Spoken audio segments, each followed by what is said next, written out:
right now on News Channel 8 at 6.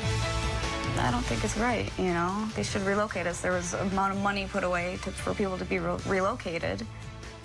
Living in a construction zone, KB Home is working to repair shoddy work, but some people are still stuck living in those homes. Tonight, 8 on Your Side investigates. Good evening, I'm Gail Searins. And I'm Keith Kate. Thank you for joining us tonight. Imagine buying a condo and then finding yourself living in the middle of a major reconstruction years later. Our 8 on Your Side investigation uncovered mold inside walls and balconies, falling apart, these balconies, at the KB Home community in Bradenton. For more than a year now, we have followed the homeowner's struggles. The builder is working to fix the problems, but that means the people living there have to live in a construction zone. As 8 on Your Side, Shannon Binkin shows us tonight, some residents have been relocated during this process, but not everyone. Healthy. Jennifer Montecalvo lives in a construction zone at the Willowbrook condos in Bradenton. Plastic over walls and windows, little privacy and noise are a nuisance. But it's the dust that she breathes in daily that really worries her. I had cancer a couple years ago, and it just bothers me. For about a year and a half, builder KB Home has been fixing extensive shoddy construction revealed in an 8 on Your Side investigation.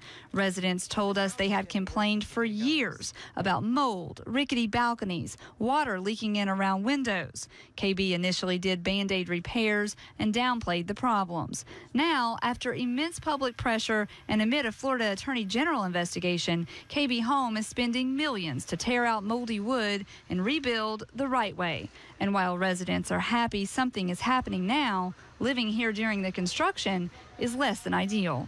I don't think it's right, you know. They should relocate us. There was an amount of money put away for people to be relocated. There are 52 buildings at Willowbrook. The county signed off on repairs at 7. KB says 3 more are complete and 20 are under construction. KB says it's working diligently to make repairs and understands it's an inconvenience. So far, most buildings have taken 6 months to fix. For Montecalvo, she's only 1 month in. She and her sister work late nights, but KB wouldn't relocate them because they don't work overnight. What time do you get home? Sometimes 2 o'clock in the morning, and I'm woken up by drills and guys singing at 8 o'clock in the morning. Nasa Buckle says her building is almost done. She's happy with the outcome, but says KB refused to relocate her, even though she runs a business from her home. They put this black tarp up. It's like living under a shroud. It goes on for months. It is very unpleasant to live in darkness. 8 on Your Side took residents' relocation concerns to KB Home. A spokeswoman says they have relocated about 40 residents, and they take each request on a case-by-case basis. KB says Buckle didn't meet the criteria for relocation. So far, the answer from Montecalvo is no too. But KB told 8 on Your Side they will test her air quality. Montecalvo welcomes the testing, but thinks Willowbrook will never overcome its reputation. What happens when we want to sell it? You know, is people going to look back and say, well, they had problems before, is there going to be problems again? KB Home sent me this statement. KB Home continues to make extensive progress in the Willowbrook community.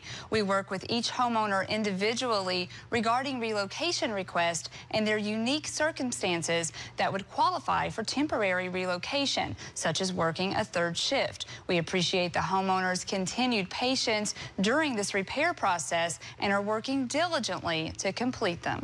Is there any kind of county ordinance that applies in a case like this? I mean, how intense does that construction have to be before it becomes unlawful to actually be inside while all of that's going on around you? Good question, and I asked the county that, and they say that this is such an unusual case because typically it's homeowners that are renovating their condos or homes. By choice. Yeah, by choice, and they decide if they want to move or not. In this case, it's a builder, so there's really nothing the county can do to force KB to move them out, but they are trying to put a little pressure on them to do the right thing. Yeah, kind of frustrating for those who are stuck in the house waiting on the noise and everything that goes with it. All right, yeah, thank you, Shannon. Well, 8 on Your Side has been investigating these problems with KB Home for several years now, and you can watch Shannon's previous reports by going to WFLA.com. Just search for KB Home.